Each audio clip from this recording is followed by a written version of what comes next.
Neomugicha, 2Channel's darkest user, by Lazy Masquerade. I like the Resident Evil door intro. I kind of dig that. This looks Silent Hill-esque. I love seeing his videos throughout the years and the different intros he uses. It's really cool. The late 90s. An era of breakneck technological progress, when the internet was still in its wild and untamed youth. The days of dial-up modems, chain letters, unhinged chat rooms, bait-and-switch websites, never-ending loading screens, the dot-com boom, long-forgotten acronyms, and exciting new possibilities. And in those dying days of the greatest of decades, an innovative new text board was launched by online pioneer Hiroyuki Nishimura, one that was destined to change the internet forever. Its name, 2Channel.net. From its inception, 2Channel was a roaring success, and over time, grew to become Japan's most popular online community. What made the website so novel, for its time at least, was its focus on anonymity. Though each user did have a space for a kotahan, or handle, few of them ever made use of it, preferring to remain nameless. Right.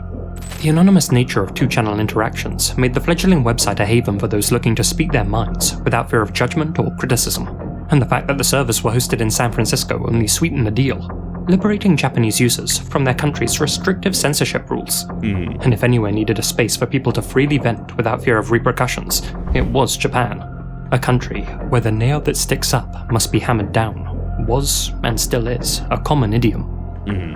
But as numerous studies have proven, when you're allowed to go around wearing a mask, even a virtual one, people tend to shed their civility.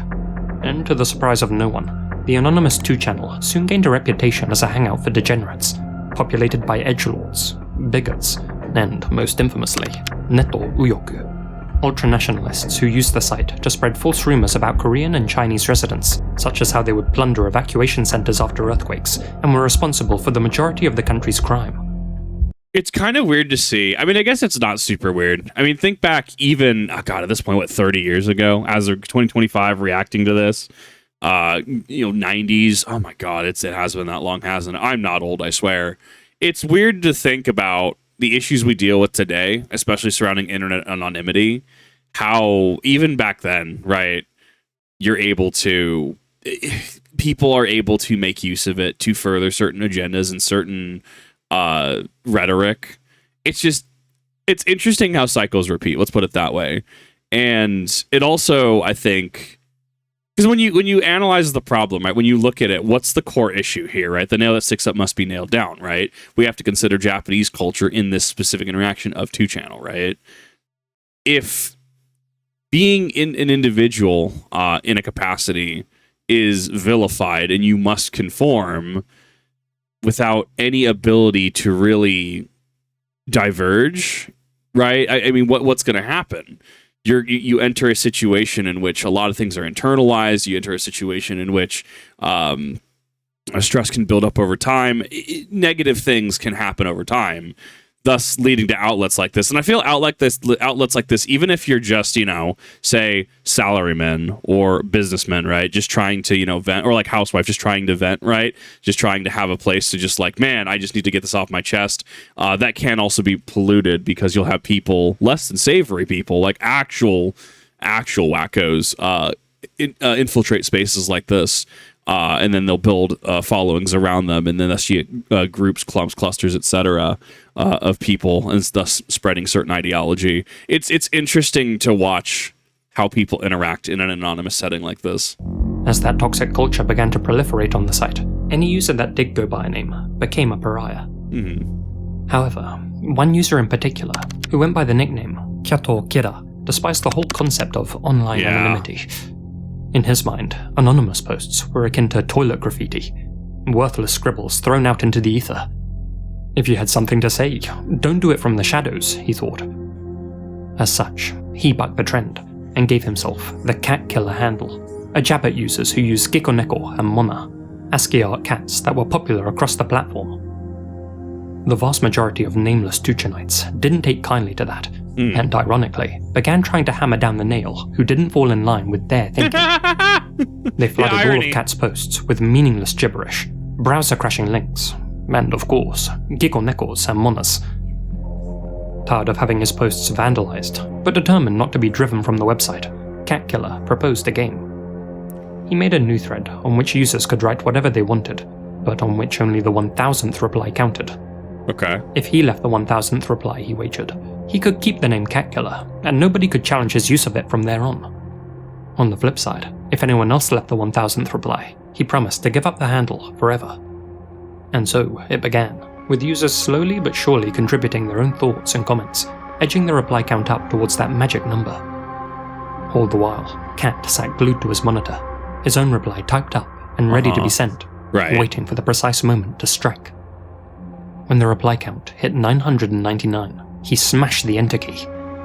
1000, 1000, 1000, 1000, I win. His comment did appear at the bottom of the thread, but all Catkiller could do was look on in horror as the other users laughed at him. His comment number was 1001. Dude got it snaked rough. I wonder if in this era of the internet you could set up a bot to do that. I don't know. Like that's like, dude was there. He was locked in and still got it snaked. Someone had beaten him to the punch by a millisecond. Cat was derided and shamed by his peers, and acknowledging that he had finally run out of lives, agreed to surrender his handle, only to give himself a new one, Neomugicha. In English, Neo Barley Tea. This resulted in more backlash. All of the other posters expected Catkiller to join their anonymous ranks, but instead, he had thought up a new way to insult them. At that time, Mugicha was Japanese internet slang for a super hacker, and was often used to mock people who boasted about being familiar with computers. The new username was a tongue-in-cheek dig at the average 2Channel user, the incels and neckbeards who had mocked Neomugicha for not falling in line. Though it may be tempting to praise Catkiller, now Neomugicha, for not bowing to peer pressure and refusing to hide behind a mask, he was undoubtedly a terminally online deviant himself, one who often made inflammatory remarks, frequently visited the crime boards to praise killers and their actions, and stated that one day soon, he planned to take out his frustrations on the world too. Some readers encouraged him. After all, given his handle and post history, there was no reason to suspect Neomugicha was anything more than your garden variety internet troll. I think this is the difference, because like, and reasonably so, right? So obviously there's been some criticism, like there's always criticism, right? Whether it's with pirate software, whether it's, criticism that I pause in videos too much, which by my own admission, I do drag things out a lot, right? Taking that criticism, looking at it, acknowledging it, etc.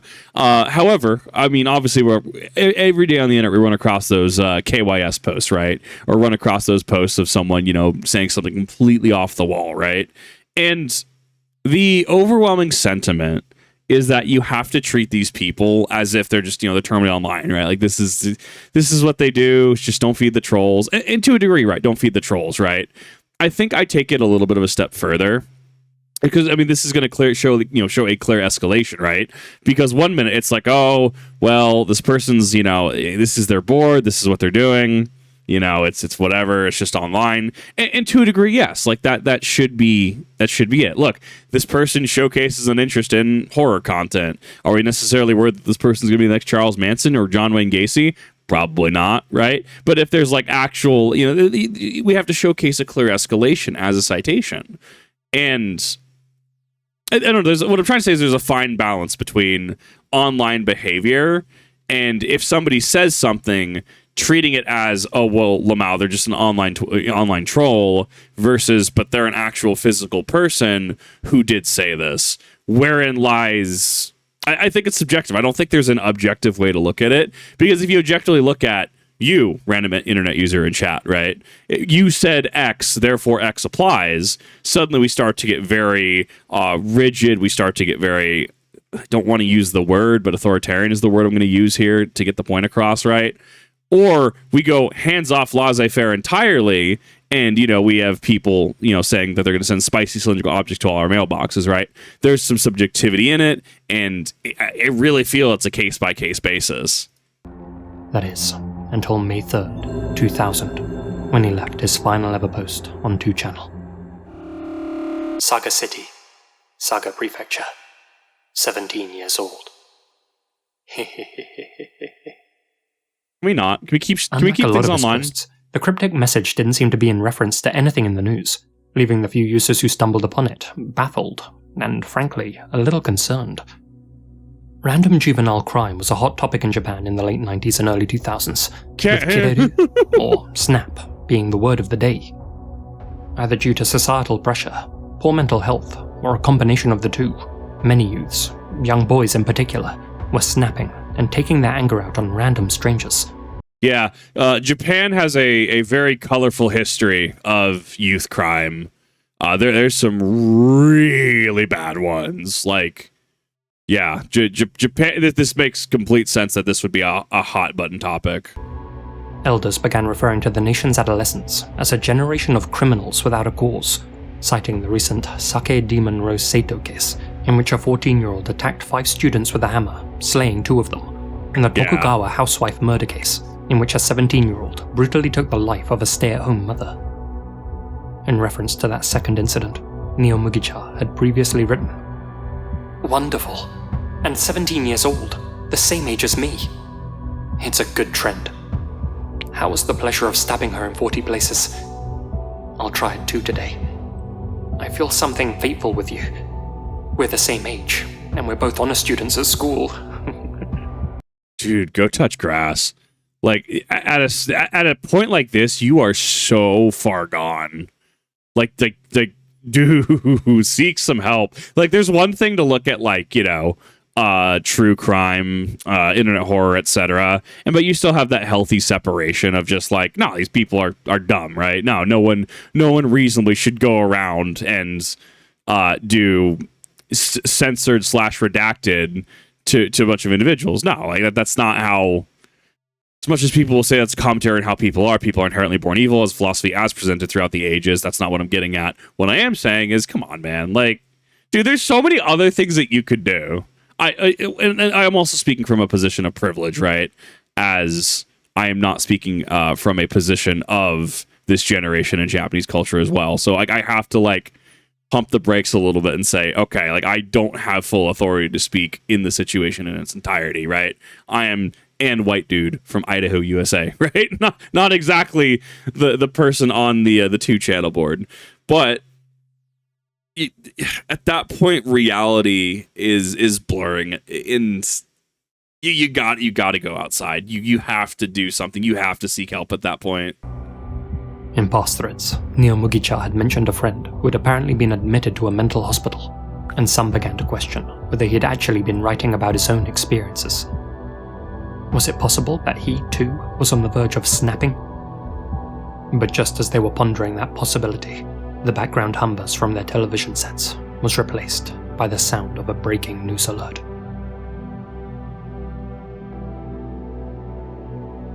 Between writing scripts, editing videos, and managing my accounts, my schedule can get a little hectic. And when life gets busy, having the flexibility to choose where I invest my time is everything. That's why I love using the sponsor of today's video, Stamps.com, the online post office that simplifies my postage needs and adds flexibility back into my workday. Stamps takes the hassle out of mailing and shipping. Whether it's certified mail, invoices, packages, or documents, Stamps.com lets you handle all of it at your own convenience, from wherever you do business, or if you'd rather, on the go, through the Stamps.com mobile app. From the Stamps dashboard, you can easily schedule package pickups, and their rate advisor helps you quickly find the cheapest and fastest shipping options. With Stamps.com, you get 24/7 access to USPS and UPS services, plus you'll get exclusive discounts you can't find anywhere else, like up to 88% off USPS and UPS rates. And if all of that wasn't convenient enough, Stamps seamlessly connects with every major marketplace and shopping cart, so all you need is a computer and a printer. They even send you a free scale to get started. Sign up at stamps.com/Lazy Masquerade for a special offer that includes a 4-week trial, plus free postage and a free digital scale. No long-term commitments or contracts. Just go to stamps.com/Lazy Masquerade. Let's see. So 8:44, 7:17. So that was about a minute and a half. I'm between a 7 and an 8. I don't know. I'm trying to. So audio was consistent throughout. Visuals made sense. Cache. All the links present. You have things like showcasing letters, etc. Like, I don't think the sponsor. I was quite expecting that, right? I don't think I was expecting stamps. I think it was interesting, and I think it was done well. I don't know if it's the target demographic, but then again, I've also seen other channels, horror channels, be like having advertisers like Scentbird on it. So I think I'm being unfairly harsh. I would give it an 8. I'm toying with the idea on 60-second ad reads. I think a 60-second ad read would more lean on higher end, because anything over 90 seconds, 2 minutes above, unless someone like Simon Whistler on like Business Blaze is adding like a lot to it. I don't know. I think 60 seconds is all an advertiser, really, a sponsor should require to get their point across. I did like it though. I thought it was a good ad read. I don't want this to be taken as an attack or anything negative, right? I thought that this was really good. I thought it was considering what it followed up on, this was definitely a break from the flow. That's fine. I would give it an 8 out of 10 though. I actually really liked it. I thought it was good. Considering I was not expecting stamps ad in the middle of a horror video. 38 minutes after Neomugicha had left his post on 2Channel, at 12:56 p.m., Nishitetsu Express Bus number 8544, bound for Tenjin, departed from the Saga Second Joint Government Building. 21 passengers were on board. 6 men, 14 women, and one 6-year-old girl named Yuki, who had been placed on the bus by her mother, and who was travelling alone to meet her grandparents at Tenjin Station. All of them were just ordinary people, travelling for work, to see family, and to attend concerts during the busiest time of the year. Well, almost all of them. 39 minutes into their 70-minute journey, one of the passengers, a 17-year-old male, approached the driver, brandished. Did he just say 39 minutes into their 17-minute journey? Almost all of them. 39 minutes into their 70-minute journey, one 70, okay. of the passengers, a 17-year-old male, approached the driver, brandished a large chef's knife, and held it inches away from his face. Then, with little to no emotion in his voice, that young man made an announcement to the rest of the passengers. "I'm taking control of the bus. Toss your phones, jackets, and watches on the floor. Your destination."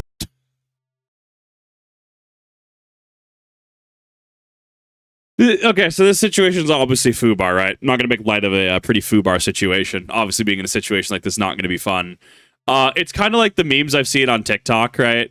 Of like, London bin knives, right? Like, getting stuck up in London and somebody holding like a fork at you or something like that. And it's the bit is the dudes from the US and just laughs at him, right? I'm trying to imagine this happening in a place like Chicago or like LA. I don't. Once again, we have to take into consideration time period, the situation in general, cultural differences. Like, there's a lot that goes into this. So, I mean, while it's easy to say, happened down in Texas, happened down in Dallas, boy, he's gonna have at least 345 ACPs on him, right? Got some hollow points, you know what I'm saying, right? But that's a US, that's a Texas thing, right? Or even an Idaho thing, right? That's not necessarily Japan in the 1990s. This isn't necessarily, London, UK. We have to consider the differences between regions. The nation is not Tenjin. It's hell. Due to his age at the time, the perp's name was kept hidden from the public, with the media referring to him as Boy A. However, it didn't take long for someone to link Boy A to Neomugicha's account, and soon 2Channel became aware that the most infamous user's final post wasn't nonsense. It was a declaration, a confession, a warning. Neomugicha instructed the driver to continue along the expressway without giving him a definitive destination. The men on board were told to move to the back of the bus, while the women were made to sit in the middle. Yuki was kept at the front as collateral. He then ordered all of them to close the curtains on their windows so that nobody outside could see in. "Do as I say," Neomugicha told the passengers, "or trust me, you'll die." Noticing that one woman was asleep when he began issuing orders, Neomugicha nudged her awake, told her, "You're sleeping rottenly," and slashed her across the throat with his blade. The woman clutched tightly at her neck. Though not quite deep enough to be fatal, the slash proved to everyone that he wasn't making empty threats. Even so, the men at the back began whispering about overpowering the scrawny boy, but Mugicha had anticipated that. To prevent anyone from approaching him, he had all of the extendable supplementary seats in each row folded out, making movement along the aisle difficult. I think at this point, like in a court of law, you could argue premeditated, right? Like this was thought out. If we're going to argue from a criminal law standpoint, not that I'm a lawyer in any way, shape, or form, right? Looking at what is the intent here, right? The intent is clearly to prevent, people from moving up, right? It's clear to prevent a advancement. This is clearly thought out. This is premeditated. The boy then gathered all of the passengers' phones from the ground, preventing them from calling for help. Unlike airplanes and taxis, buses at the time had no system for secretly informing outsiders of a hijacking. According to the driver on board, he was trying to notify other vehicles of the situation by turning on his hazard lights and flashing his high beams. All no one's going to notice. No avail. No one notices. When the bus didn't reach its destination at the scheduled time of 2:06, and its driver couldn't be contacted, the Nishitetsu Bus Company set up a task force at its headquarters, but they still had no idea that the vehicle had been hijacked. Still, they collected the names of all of the passengers on board.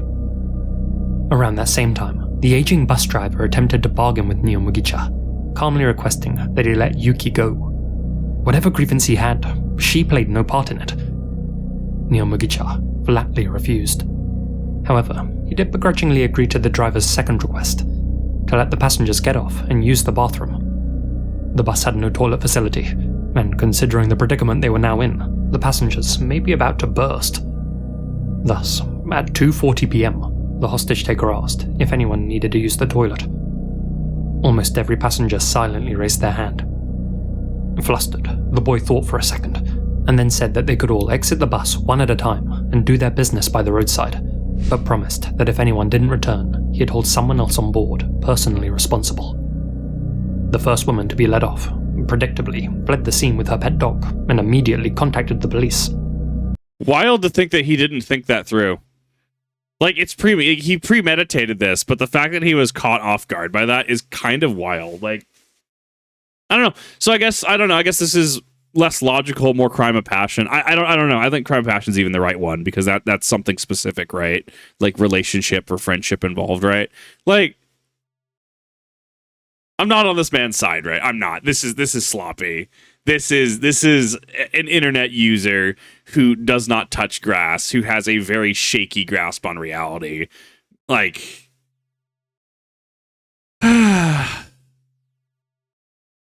I just to clarify, like, I don't know, and then because you're going to have people on the internet who are going to idolize what this man's done, and I want to clarify that this should not be idolized. This should not be seen in any way, shape, or form as like, oh well, it was because of this, and this was what he was attempting to do, and it was a commentary on this. No, dude was clearly just unhinged. Dude is clearly just taking the L.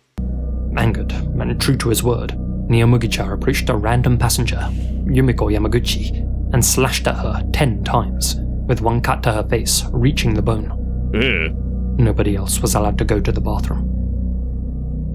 Before long, the expressway traffic police force, as well as several news teams, had located the bus and began to pursue it. As they did, one of the passengers, a woman in her 30s, jumped from the moving vehicle onto the expressway and broke her leg. The passenger was swiftly picked up and told the police that the culprit was becoming increasingly unhinged. Indeed, when he noticed that she had escaped, Neomugicha began slashing at another female passenger, a 68-year-old schoolteacher named Tatsuko Tsukamoto. After some deliberation, Neomugicha instructed the driver to head towards Okayama. The bus entered the Sanyo Expressway from Yamaguchi Junction, where its path was blocked by a police vehicle. As the bus slowly made its way through the blockade, the police managed to rescue another passenger through a window. By this time, most media outlets had begun reporting on the incident, and the moment the passenger was rescued was broadcast live on TV. With this being the first incident of its kind in Japan, the authorities were woefully unprepared to handle it. Fearing that the perp was becoming too erratic, and unsure what else he may do, they gave up on trying to solve the problem in Yamaguchi. When did Shunrikyo's subway attack happen? This was roughly the same time period, right? At least within a 10-year span, right? give or take. Just because this is not nothing. This is not a nothing burger, right? Like this is news. This is an event. This is something absolutely wild that's being broadcasted on the news, and to have such proximity to something like the Rikyo incident, right? I guess incidents, plural, is I guess the word that I should use, because police raid things in the compound. Like, it's wild to consider. That was in 95. So this is at least, this is in the same decade as Rikyo, their subway attack. This is wild. Lifted the blockade and allowed the bus to continue towards Hiroshima, a decision that would cost them dearly. Frustrated that another of his hostages had been rescued, Neomugicha decided to intimidate the remaining passengers by furiously stabbing Mrs. Tsukamoto and then loudly proclaiming to a nearby woman, "If anyone else gets away, I'll kill you next." From there, Neomugicha did something unexpected. He contacted the authorities from his own mobile phone and began trying to make a deal, asking that they back off a little in exchange for some hostages. Shortly after 5 p.m., the bus entered a tunnel in Hiroshima Prefecture, where Neomugicha released all of the male passengers, bar the driver. To ensure he wasn't rushed by any of them as they got off, he used... That's tactical. Yeah, get rid of the big scary dudes. 6-year-old Yuki as a human shield, and held his blade tight across her throat. Come on, dude.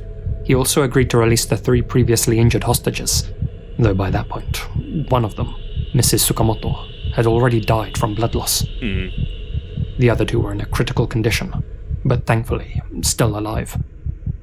As they exited the bus, another woman was able to quietly crawl out of a window and escape. With the handover complete, Neomugicha then directed the bus towards Tokyo, but was again forced to stop at a service station, this time to refuel. I was actually unironically about to ask, like, I mean, they've been driving for how long, right? What is he going to do when they need fuel? What is he going to do when they need gas? Is that not going to make him effectively a sitting duck for police to close in, or whatever law enforcement to close in on him, right? And obviously it's a hostage situation. Obviously they're going to have to treat this in a very specific way, very delicate situation, because clearly man is just escalating and growing more and more desperate, and there's already one fatality, right? Like, things like this shouldn't have to happen. They shouldn't. They do. I get it. I get that things like this do happen. Shouldn't have to happen. There, another long stalemate ensued. The Hiroshima police force provided food, portable toilets, blankets, and other items for the passengers to use in exchange for 2 more hostages. By 11 p.m., Neomugicha released another. It was clear that his plan, whatever it was falling apart, and, hoping that he may be ready to surrender, the authorities located his parents and brought them to the scene. However, he refused to acknowledge them. I wonder if this is because he's a minor. I wonder if this is being treated differently. Because in the back of my brain, I'm just like, so how long until they break out the police sniper, right? And obviously, delicate situation, you know, you have a very limited window to get certain shots even after you set up, right? Like, because in the U.S., right, if something like this would happen in the U.S., one, if they weren't bum rushed by someone EDCing, right? How long until police break out the sniper, right? I personally don't know. I'm not law enforcement. Someone like Angry Cops would probably be much better at explaining how, and when stuff like that would be deployed. So part of me makes me wonder if this case is being handled in a different way, if there's knowledge that he's a minor, right? I don't know. That's an interesting thought train to go down. For the remainder of the night, the bus would stay parked at that service station. All the while, a special assault team was conducting a rapid training exercise in preparation to raid the bus, learning as much about the vehicle as they could. They agreed that the best time to strike was dawn. At just after 5 a.m. on May 4th, 15 and a half hours after the bus jacking commenced, the siege force was in position. A police officer began by negotiating with Neomugicha through the driver's side window, listening to his demands and keeping him distracted. With the eyes of the nation upon them, 15 SAT officers quietly surrounded the bus and waited for the negotiating officer to drop his gloves. That was the signal for them to breach. When the gloves fell, the team launched a flashbang through the driver's side window while simultaneously smashing through those on the side. Okay. Good, When good Neomugicha entry. slashed one officer across the leg, they were able to capture him alive at 5:03 a.m. The remaining hostages on board were left mentally shaken, but physically unharmed.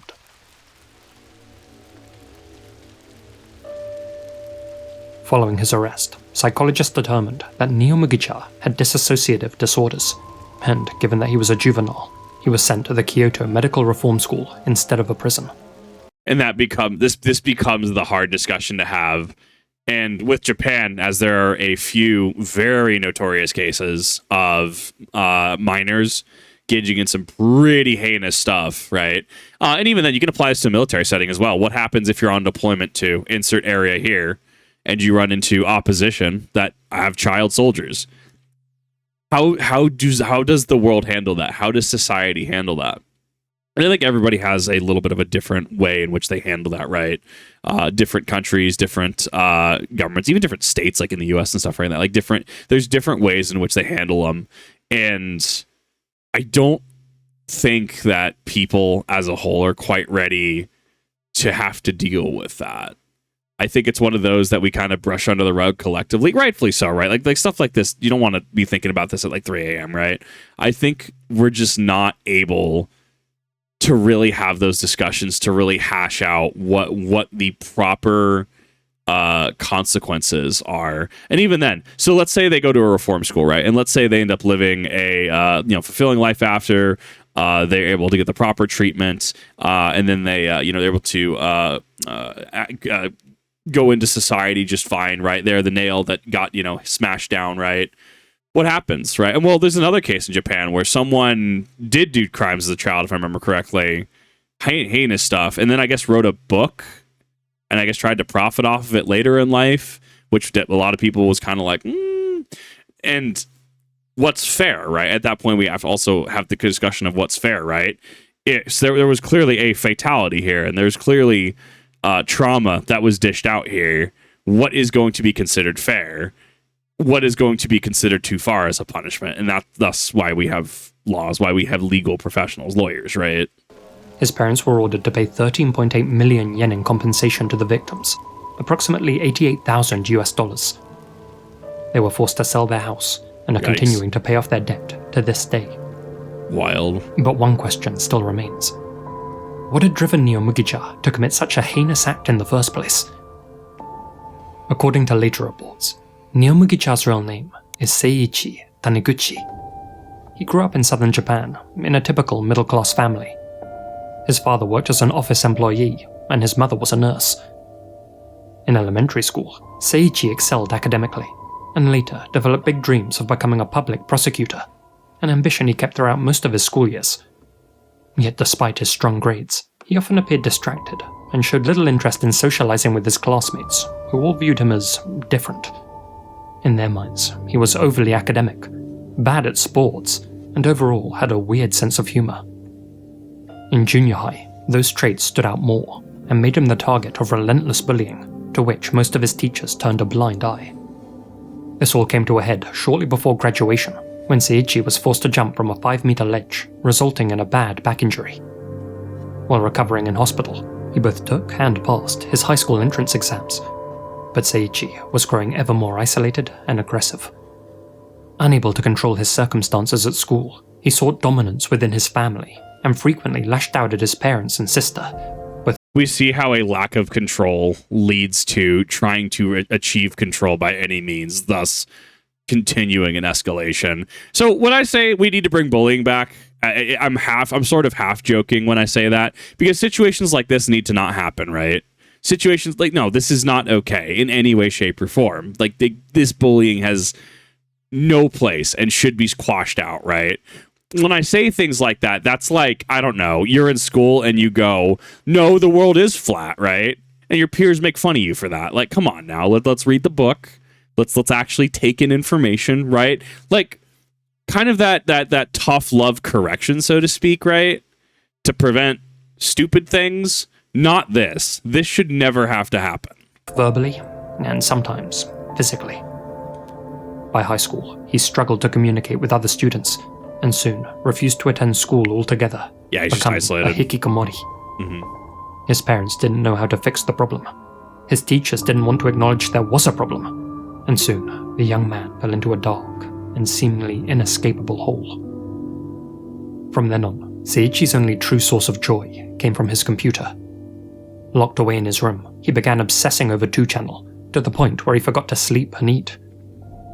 Having failed to make friends in the real world, he often reached out to make connections online, telling other users, "I've been ridiculed by everyone since I was a kid, and I have lived my whole life with no dreams or hopes." But as previously covered, the residents of 2Channel weren't sympathetic, and were always cold towards him. When he did try to get involved with legal discussions and ask questions pertaining to his studies, other users simply told him, "This is not a place for ignorant and uneducated folks like you." In March 2000, a mere 2 months before the bus-jacking incident, Seiichi's father discovered a knife, stun gun, and pepper spray hidden in his son's bedroom closet. Alarmed, his parents sought to help, both taking him to a psychologist and contacting the police. However, since Seiichi hadn't committed any crimes and had no formal psychiatric diagnosis, authorities claimed there was little they could do to intervene. As a last resort, the parents contacted Shizuo Machizawa, a TV psychiatrist, for advice. Machizawa had never met Seiichi or his parents, but on March 5th, called the Hisen National Sanatorium, who immediately took steps to hospitalize Seiichi for medical protection. When he was told he was going to be admitted to the hospital, Seiichi vowed revenge against his parents, though when he actually arrived, was polite to the medical staff and other patients. He even admitted that he had been a burden on his family. The staff was surprised that such a well-mannered young man had found himself sectioned. Eventually, after discussions between Seiichi, his parents, and the doctor, he was given permission to spend one night of Golden Week at home with his family. However, Seiichi's nice guy act was just that, a facade. Now back at home, he told his parents he planned to go cycling in the forest, but instead, he went to the store and purchased a chef's knife. He had to take out the rage that had been festering within him for so many years, an anger that he harbored against his bullies, his parents, and himself, and, inspired by other young killers, decided to take action before his 18th birthday. Initially, he planned to butcher random students at his former high school, but discovered the school was closed for the holidays. Determined to carry out an act of violence that day anyway, Seiichi pivoted. That's when he made his way to the Saga bus terminal, but not before leaving his cryptic message on 2Channel. Since the Neomugicha incident, several copycat crimes have occurred, including online threats made by 2Channel users, Neomugisake and Neo Oolong-cha. And that becomes an issue, because even if it's fiction, right? And this is the problem, because then, like, oh, video games make people violent. But I guarantee you there's someone out there who has tried to, at the very, like Silent Hill 4, The Room, the 21 Sacraments. I guarantee you there's someone out there who has been super hyper edgy and who's threatened to do the 21 Sacraments, or even maybe in their own brain try to rationalize whatever they're doing as the 21 Sacraments, right? Because people are just, some of them people just go off the deep end, right? Like, to which leads into, is media itself to blame? I would argue no, right? It's like how, I mean, we tangentially, like, we complain about TikTok and leading to brain rot and stuff like that and misinformation. Sure, go into TikTok, right? Just go in thinking everyone's here to make a quick buck, make shock metrics, right? They're there and they're not necessarily going to give you good information, right? You're consuming responsibly, right? So thus, when you play something like Mortal Kombat, you're not playing Mortal Kombat because you want to rip someone's spine out. You're playing Mortal Kombat because, ooh, look at the shock value, and wow, that's pretty graphic. Okay, I'm gonna go outside now, right? Like, that's the logical conclusion. You're playing something like Silent Hill 4, The Room, from what I've understood of the videos I've watched on it, to just see an absolutely broken man with, once, you know, similar to this, the systems around him failing him, and in the case of Walter, right? Dude just gets abused by the cult, and thus you enter a situation in which turns into a monster. I'm derailing the stream at this point. Like, copycat crimes, whether they're reality or fiction, are a very real concern, And that's why you'll see certain things get backed off. That's why you'll see certain things never be made public, right? Much as I despise her inability to write, J.K. Rowling, right, will never make the Horcrux process public, right?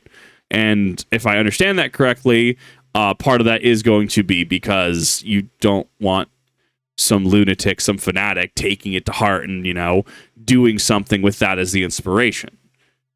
Pretty logical. And there is there's weird like burden on the artist at that point, but reasonably that can't be there. That also leads into red flag laws, right? So if we look at, well, he had the knife and the pepper spray, therefore something should have been done, right? That's like saying your neighbor has a Chris Vector in their garage or a civilian M249, right, in their garage.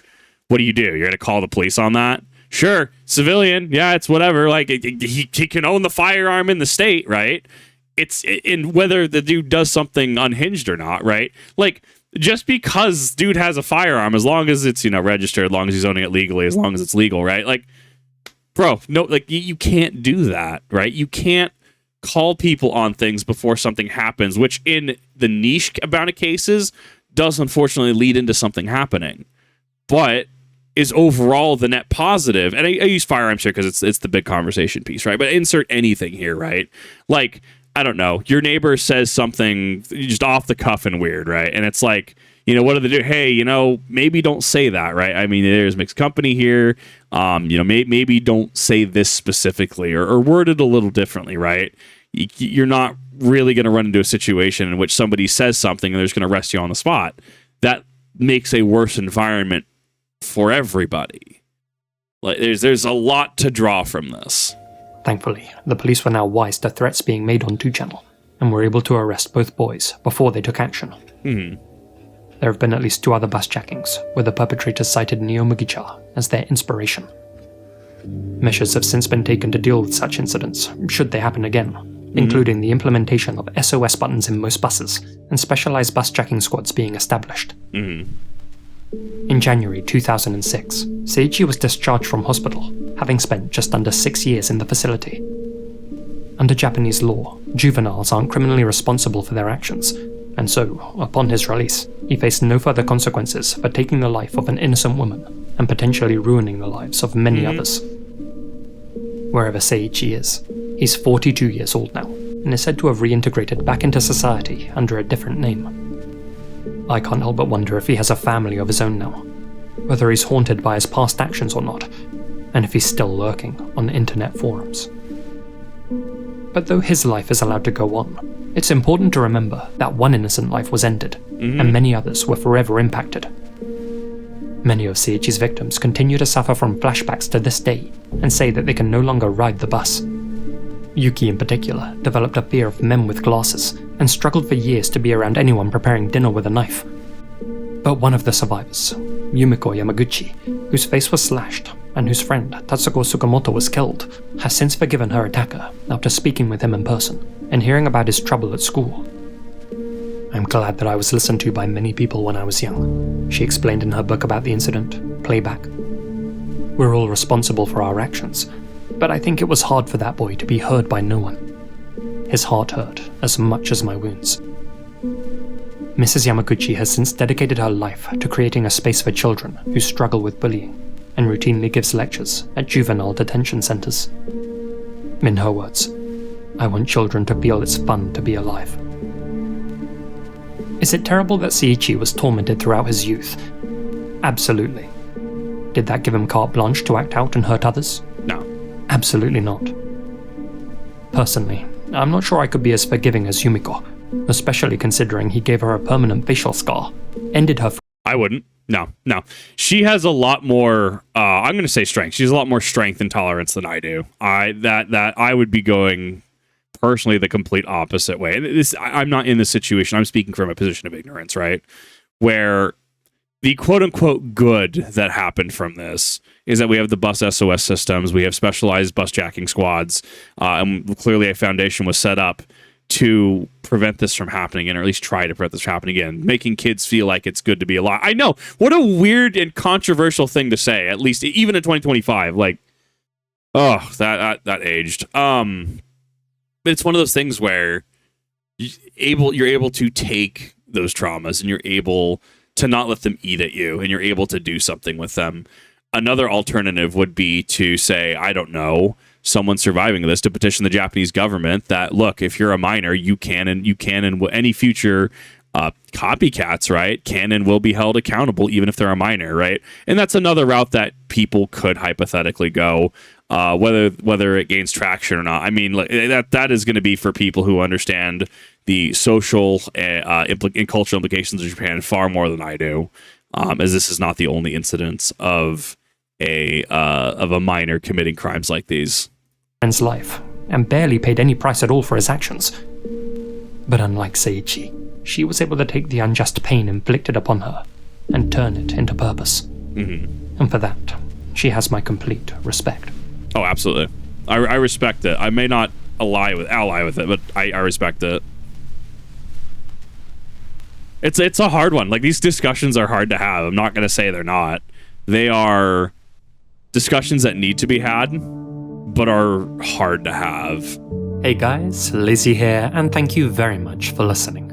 I'd like to say a huge thank you to all of my supporters here on YouTube and over on Patreon, especially my biggest supporters: George Lopez, Holly Lyons, Zach Horgan, Alana Pons, Asia Mina, Azrael Warakai, Colin Monsma, Connor Lothan, Farewell Tattoos Jack Seffel, Gina Valera, Grace Archie, Hamish, Ian Billock, Itai Allen, LJB, Misty Blue Longi, Peter Oldrach, Pray to Jesus, TNS Mum, flawless, Terry Ford, and Yokai. Thank you guys so much for your continued support. I like this content. This content was honestly really great. I enjoyed is the right word, but I enjoyed it in the sense that this was presented in a very good faith capacity. This was presented in a very professional capacity, because this is very serious subject matter. This is something that, clearly to this day, we're still having debates in regards to not only the awful events that happened, right? But we're also having discussions in regards to juveniles and crimes and, appropriate punishments, right? And at the end of the day, I mean, it's fine to not have answers for this, right? It's fine to look at this and go, well, I don't know what I do with this information, right? What's important to remember is that your situations, your circumstances don't define you. They give you the experience you need, but you can still make cognizant choices, right? The systems failed him, absolutely. He still did choose this path. And while we can disagree with him being a free man, and we can speculate, well, maybe he does feel remorse. Oh, he absolutely doesn't feel remorse. That's all speculation at the end of the day.